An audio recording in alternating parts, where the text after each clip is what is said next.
मैं मेरा ख्याल है कि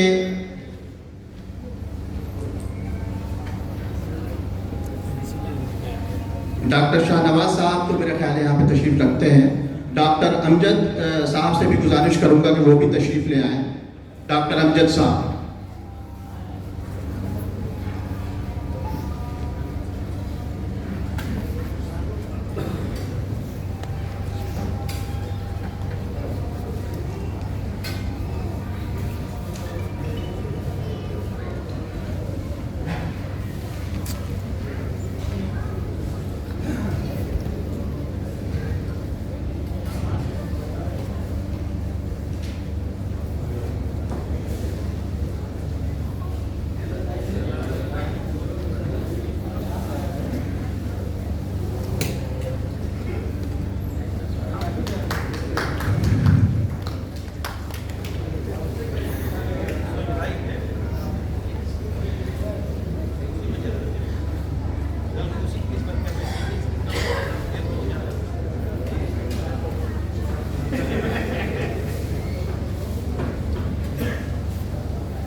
बहुत बहुत शुक्रिया कि फिर चरागे लाला से रोशन हुए को हो दमन, फिर चरागे लाला से रोशन हुए को हो दमन, मुझको फिर नगमों पे उकसाने लगा मुर्गे चमन। फूल है सहरा में या परियां कतार अंदर कतार, फूल है सहरा में या परियां कतार अंदर कतार, ऊदे ऊदे नीले नीले पीले पीले पैर। हजरात, अब मैं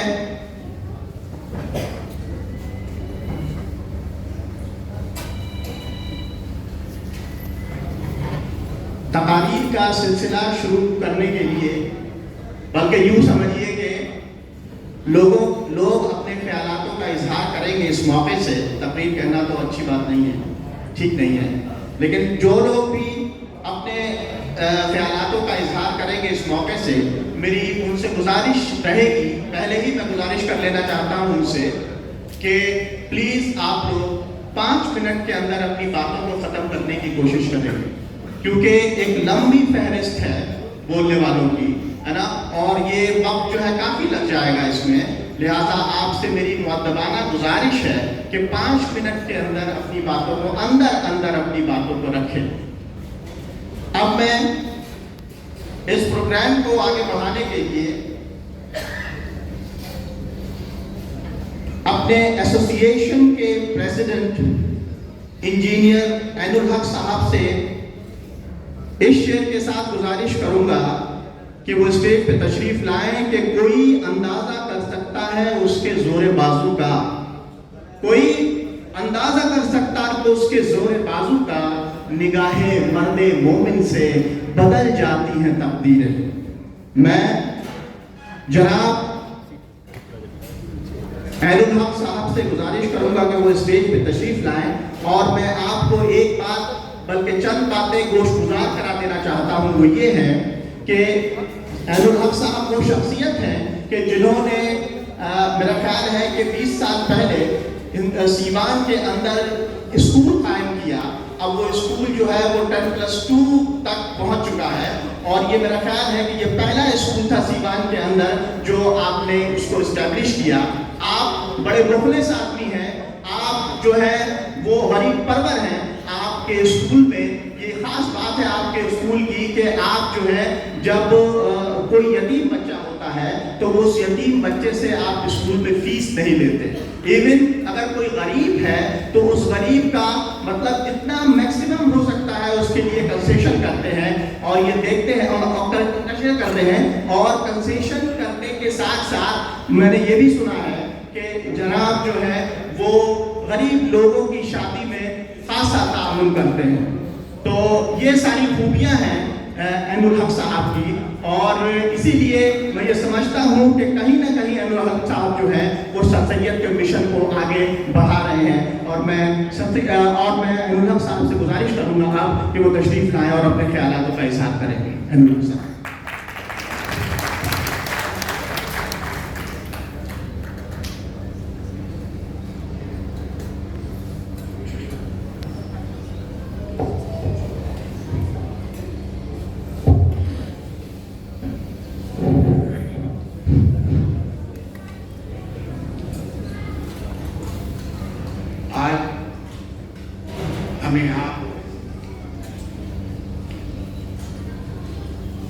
सैयद अहमद खान को याद करने और उनके जलाए हुए शमा को आगे बढ़ाने के लिए हैं।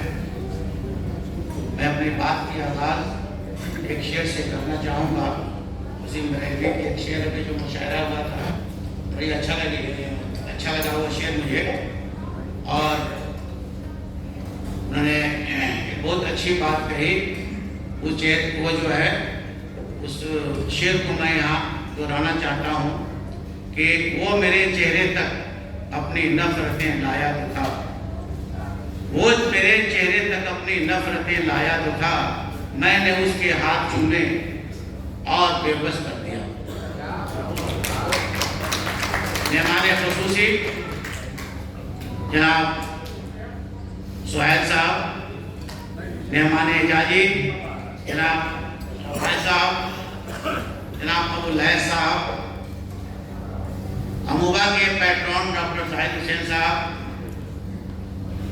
ज्वाइंट सेक्रेटरी जनाब मुश्ताक अहमद साहब और एडवोकेट अशरफ साहब, हमारे एग्जीक्यूटिव के मेंबरान प्रोफेसर मंजूर आलम साहब, जनाब नवेद अंजुम साहब, जुल्फ़िकार साहब, दिगर हमारे अलीग बरादरान, आए हुए डिस्टिंग्विश्ड गेस्ट, मीडिया से आए हुए मेरे हमवतन साथियों, सभी को गुड इवनिंग, अस्सलाम वालेकुम। आज हम यहाँ 206 वर्ष सर सैयद अहमद खान का मना रहे हैं, और यह तकरीब सिर्फ सिवानी में नहीं बल्कि पूरी दुनिया में जहाँ भी अलीग ब्रदर्स हैं, एलिगेरियन हैं, जो अलीगढ़ मुस्लिम यूनिवर्सिटी से अपनी पढ़ाई कर हिंदुस्तान और हिंदुस्तान से बाहर जहाँ भी ममालिक में हैं, आज के दिन 17 अक्टूबर जो सर सैयद अहमद खान की पैदाइश का दिन है, वह याद करते हैं और उनके मिशन को, उनके विजन को आगे बढ़ाने की कोशिश करते हैं। और वो जो है अपने तौर पर जहाँ भी हैं, अपने तौर पर वह जो है कुछ न कुछ गरीबों के लिए, यतीमों के लिए, बच्चों के लिए अपना जो है काम कर रहे हैं। ये अल्लाह का बहुत बड़ा करम है कि हम लोग भी सीमान में, छोटी जगह है, छोटे आदमी हम लोग हैं, जिस लायक अल्लाह ने बनाया हम लोग भी अपनी कोशिश करके मैं एकरा पब्लिक स्कूल कायम किया आज से 30 साल पहले। डॉक्टर शाहनवाज साहब ने यूनिटी पब्लिक स्कूल कायम किया, और एक सैयद शाहबुद्दीन साहब हैं, उन्होंने ग्लोबल कायम किया, इंटरनेशनल एक्सेस हुआ। ये सब जितने स्कूल्स हैं, सब लोग उसमें अपना अपना काम कर रहे हैं, और जहाँ भी जो लोग हैं, ऐसी बात नहीं है कि सिर्फ हमारे यहाँ है, सभी लोग उसको बहुत अच्छे ढंग से गरीबों की मदद के तौर पे काम करते हैं और करनी चाहिए।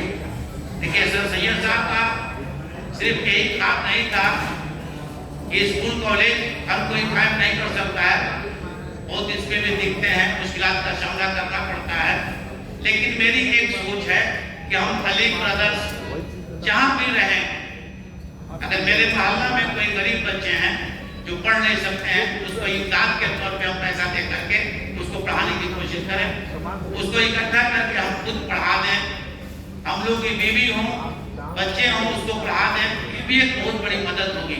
क्यों कि मुस्लिम समाज अभी भी कुछ एजुकेशन होने के बावजूद भी अभी भी हम लोग तालीमी मेयार, हम लोग का तालीमी मेयार बहुत नीचे है, और हम लोग का जो परसेंटेज ऑफ एजुकेशन है वह समझ लीजिए कि 2 से 3% है।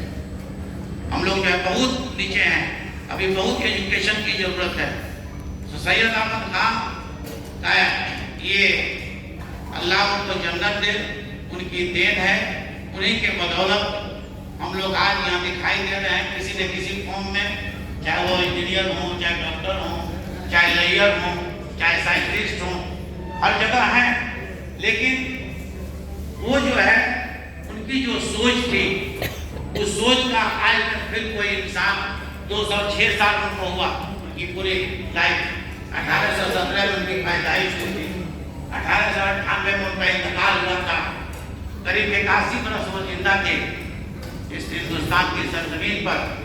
लेकिन इतना होने के बावजूद पहले तो बहुत दिक्कत थी, हर चीज की दिक्कत थी, पैसे की दिक्कत थी, कम्युनिकेशन की दिक्कत थी, लेकिन सब कुछ आज उससे ज्यादा डेवलप्ड है। लेकिन सर सैयद साहब कोई पैदा नहीं कर सकता।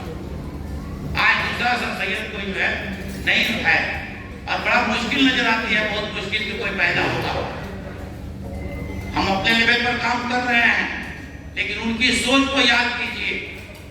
मैं इसमें 2-3 कोटेशन उनका मैं सुनाऊंगा आपको, लेकिन उनकी सोच को याद कीजिए कि आज से करीब 170 साल पहले उन्होंने कैसे सोचा, क्या उनका विजन था कि इतना जमाने पहले वो सोचे कि अगर हम हिंदुस्तान में तरक्की करना चाहते हैं, हमारा मुल्क तरक्की करना चाहता है, सभी लोग बहुत सेकुलर आदमी थे, सबके बारे में सोचते थे, तो वो चाहते थे कि अगर हम तरक्की करना चाहते हैं, हमारा मुल्क तरक्की करेगा, तभी जो है सभी लोग मिल करके रहेंगे, तरक्की करेंगे।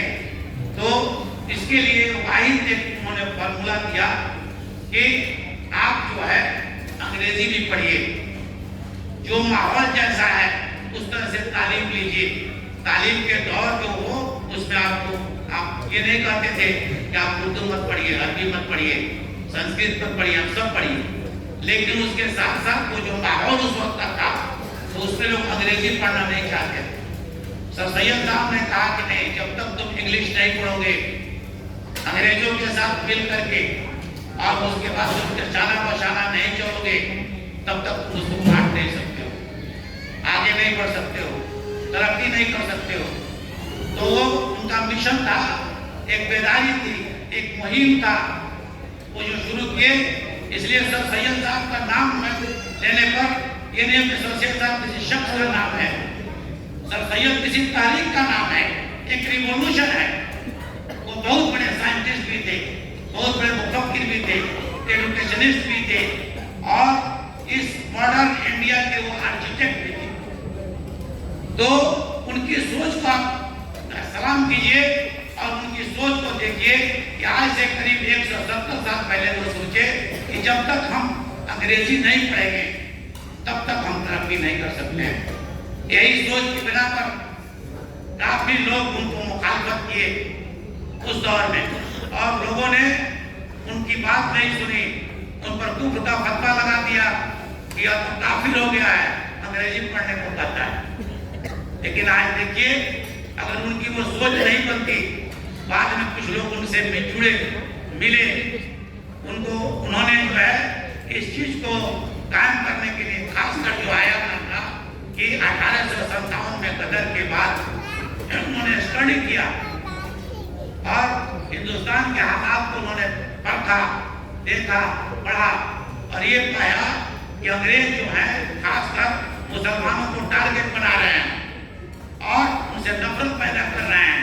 क्यों कि मुसलमान बढ़ चढ़ करके उसमें हिस्सा लिए 1857 में, इसलिए वो डिवाइड एंड रूल की पॉलिसी अख्तियार कर रहे हैं और आपस में चाहते हैं हिंदू और मुस्लिम को लड़ा करके हम अपनी गद्दी भी अख्तियार करें और कामयाब रहें। तो इस चीज को सर सैयद अहमद खान ने बहुत तरीके से पढ़ा और उसके बाद उन्होंने किताबें लिखनी शुरू की, जगह जगह जो है अपना स्पीच देते थे, लोगों को बताना शुरू किया। उन्होंने जो है स्कूल कायम किया कि बच्चे पढ़ें, अंग्रेजी पढ़ें, और जब तक जो है आप अंग्रेजी नहीं पढ़ेंगे, दीनी तालीम के साथ साथ दुनियावी तालीम नहीं देंगे, तब तक कामयाब नहीं होंगे। उनको जो है डबल लड़ाई लड़नी पड़ती थी, एक तो स्कूल कॉलेज कायम करना पड़ता था, और दूसरी बात कि अपने जो कौम के लोग थे जो उनसे नाराज हो गए, उनसे भी लड़ाई लड़नी पड़ती थी, उनको भी समझाना पड़ता था कि क्या मामला है। कोई आदमी उनको साथ नहीं देता था, कोई कंट्रीब्यूशन नहीं देता था, हर जगह उनको जो है धक्का खाना पड़ता था। आगे चल करके उनके कि सर सैयद अहमद खां की जो लास्ट स्पीच है, जो उन्होंने जो है मोहम्मद एंग्लो ओरिएंटल कॉलेज कायम किया जो 1875 में, तो उसमें उन्होंने एक लास्ट स्पीच दी है। उस स्पीच का मैं उन्हीं की जुबानी, उन्हीं की बातों को मैं यहाँ बयान करूँगा अभी थोड़ी देर में। आप समझेंगे कि वो कितने जो है मैंने उनको कितनी तकलीफ हुई थी, और दिल से जो बात निकलती है तकलीफ से, आज से वो जो है कितनी असर रखती है। क्या उनको लोगों ने नहीं सताया, कहा है। जब बहुत सी बात लंबी है कि सफदर साहब के बारे में हम बयान करें तो कई दिन और कई रात में निकल जाएंगे। जब नवाबों के पास चंदा मांगने के लिए जाते थे तो उनको नवाब जो है जूता देते थे, उनको जो है जूते का हाथ पहनाते थे नवाब। वे बहुत खुशी से वो कबूल करते थे कि चलिए जो है हमको जूता तो मिला। उस जूता में सोने की कील लगी रहती थी, उसको वो निकाल करके बाजार में बेचते थे, और उससे जो है कोई ना कोई आपको अलीगढ़ मुस्लिम यूनिवर्सिटी का, उस वक्त मुस्लिम यूनिवर्सिटी नहीं थी, मोहम्मद एंग्लो ओरिएंटल कॉलेज था, उस कॉलेज की किट खरीदते थे या जो भी सामान खरीदे उसको बनाने की कोशिश करते थे। तो कितनी जद्दोजहद उनको झेलनी पड़ी होगी उस जमाने में। और उसके बाद लेकिन वो जो है अपने कभी भी विजन से, अपने एम से, अपने मिशन से डेविएट नहीं हुए। उन्होंने ये नहीं सोचा कि नहीं मुझे तकलीफ मिल रही है तो मैं वो भी तो नवाब थे, सर सैयद अहमद खां भी नवाब थे, चाहते तो बहुत ऐश और आराम से अपनी जिंदगी बसर करते, अच्छे से अच्छे जो है खाना खाते, कपड़ा पहनते, आराम से जो है रहते। कभी क्या थे उस वक्त के वो डॉक्टर ऑफ लॉ थे, उस वक्त वो डॉक्टर ऑफ लॉ की उपाधि उन्होंने अंग्रेजों के वक्त में हासिल की थी। सोचिए कि कितना बड़े एजुकेशनिस्ट थे, लेकिन उन्होंने सब कुछ अपना पेश किया, और सब कुछ बेच करके उन्होंने जो है आपको मुरादाबाद में, गाजीपुर में, और आखिरी में जो है 1875 में उन्होंने जो है 1898 में उनका डेथ हुआ था, तो आखिरी जिंदगी के पड़ाव में उन्होंने जो है एक स्कूल कायम किया अलीगढ़ मुस्लिम यूनिवर्सिटी में, मोहम्मद एंग्लो ओरिएंटल कॉलेज 1875 में कायम किया।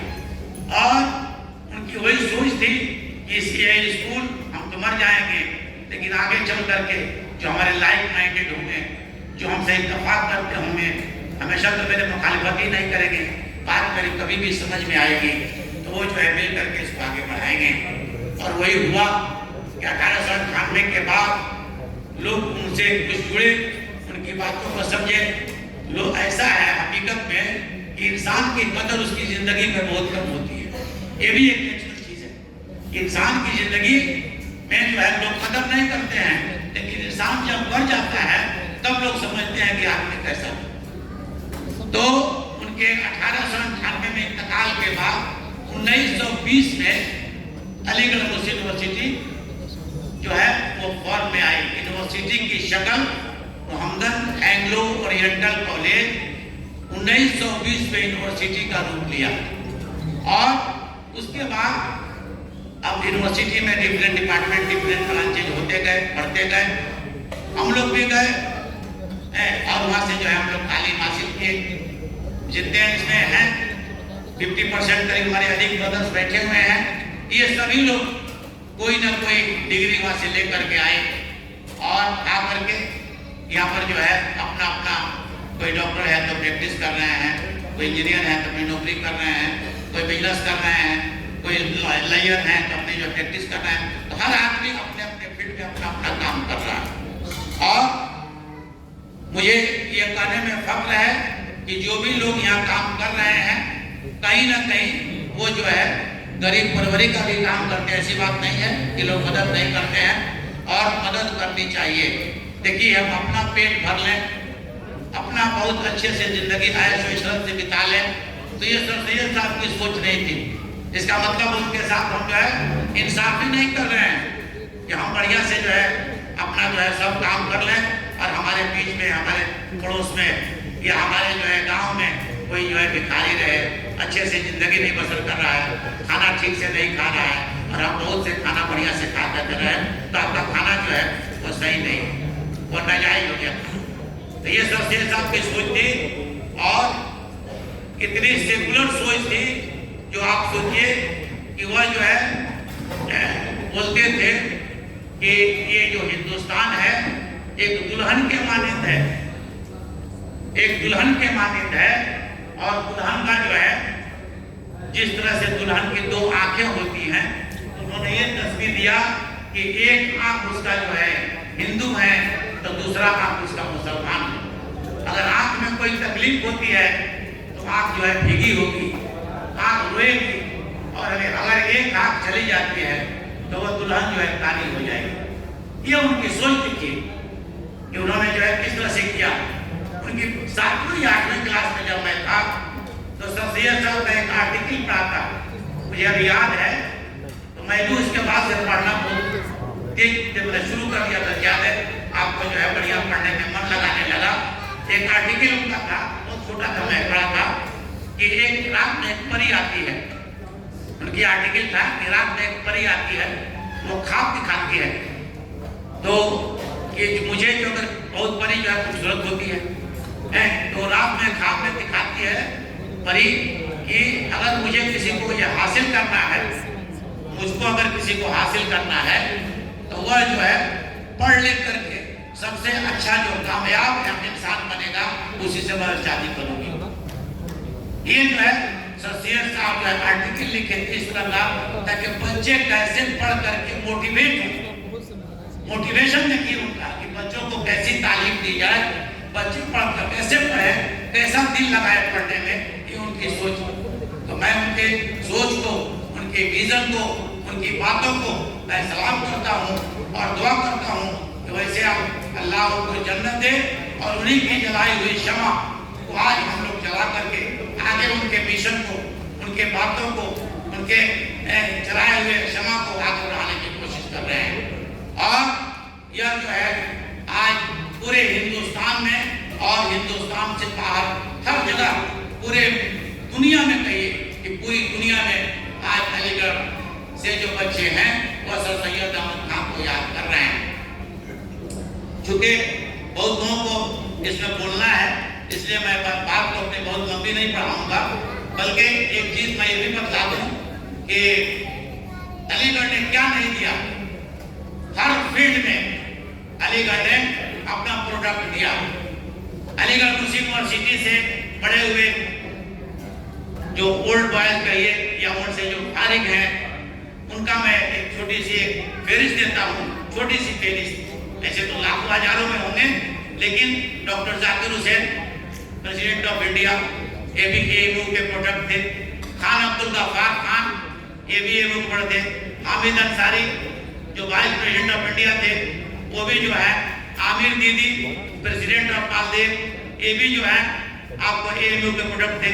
नवाब मंसूर अली पटोडी प्रेसिडेंट ऑफ बांग्लादेश, ये भी वहीं के प्रोडक्ट थे। राजा महेंद्र प्रताप सिंह, ये भी वहीं के प्रोडक्ट थे। मौलाना मोहम्मद अली जौहर, ये भी AMU के प्रोडक्ट थे। मौलाना हजरत मोहानी AMU के प्रोडक्ट थे।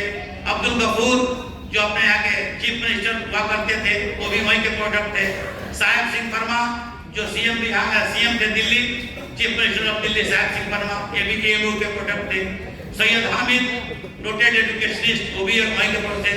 फिल्म में आइए तो नसीरुद्दीन शाह, शाहरुख खान, ये भी जो है AMU के प्रोडक्ट हैं।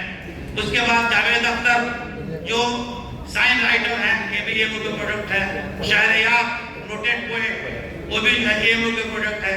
बशीर बदर, ये भी नोटेड जो पोएट है, ये भी AMU के प्रोडक्ट है।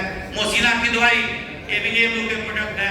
शेख अब्दुल्ला जम्मू कश्मीर के जो आपको मुख्यमंत्री थे, ये भी जो AMU के प्रोडक्ट है। Anuraj Singh shooter, best shooter Anuraj Singh, ये भी AMU के प्रोडक्ट है। उसके बाद फर्स्ट क्रिकेट का जो कैप्टन हुए थे लाला अमरनाथ, वो भी AMU के प्रोडक्ट थे। जो हॉकी में जो जादूगर का जाते हैं ध्यानचंद, ये भी AMU के प्रोडक्ट थे। तो अभी बहुत लंबी फेरिस्त है जो AMU के प्रोडक्ट हैं, ये जो गुजर चुके हैं, और उनको हम लोग सब आदमी को याद करना चाहिए। और जाहिर सी बात है कि जहाँ जो जिस काम में है अपना वो काम कर रहे हैं। मैं बस एक दो कोटेशन आपको सर सैयद साहब का जरूर सुनाऊंगा कि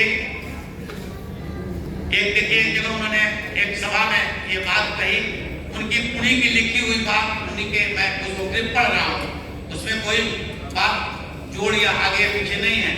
और एक कहा था उन्होंने महफिल में, it is the first and foremost duty of all the well-wishers of the country to strive for the welfare of all the people, irrespective of their caste and religion.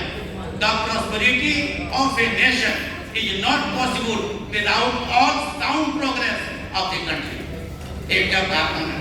दूसरा जगह उन्होंने जो आंख वाला तस्करा किया था, दुल्हन वाला में बदला दिया। सबसे आखिरी में जो उन्होंने जो है last message of Sir Syed Ahmad Khan, last message जो है उनके इंतकाल के पहले, वह जो है मोहम्मद एंग्लो ओरिएंटल कॉलेज में उन्होंने एक मैसेज दिया था, लास्ट मैसेज था, मैं उसको पढ़ रहा हूँ। ओ माय डियर चिल्ड्रन, उन्होंने बच्चों से खिताब किया कि O my dear children, you have reached a particular stage and remember one thing, that when I took the task, there was criticism all around against me. Abuses were heard upon me. गालियां दी गई. Abuses were heard upon me. Life had become so difficult for me that I aged before my age. वक्त से पहले पूरा हो गया. I aged before my age. I lost my hair, my eyesight, but not my vision. My vision never dimmed, or my determination never failed. I built the institution for you, and I am sure you will carry the light of this institution far and wide till darkness disappears from all around. ये कितनी बड़ी बात है, कितनी बड़ी सोच है, और कितनी जो है उनकी सोच को हम सलाम करते हैं। और चूंकि वक्त को देखते हुए सब आदमी को कुछ न कुछ बोलना है, तो मैं अपनी बात को खत्म इस शेर से करता हूँ कि शाम दर शाम जलेंगे तेरी यादों के चिराग, शाम दर शाम जलेंगे तेरी यादों के चिराग, नस्ल दर नस्ल तेरा दौरे नुमाया होगा। जय हिंद।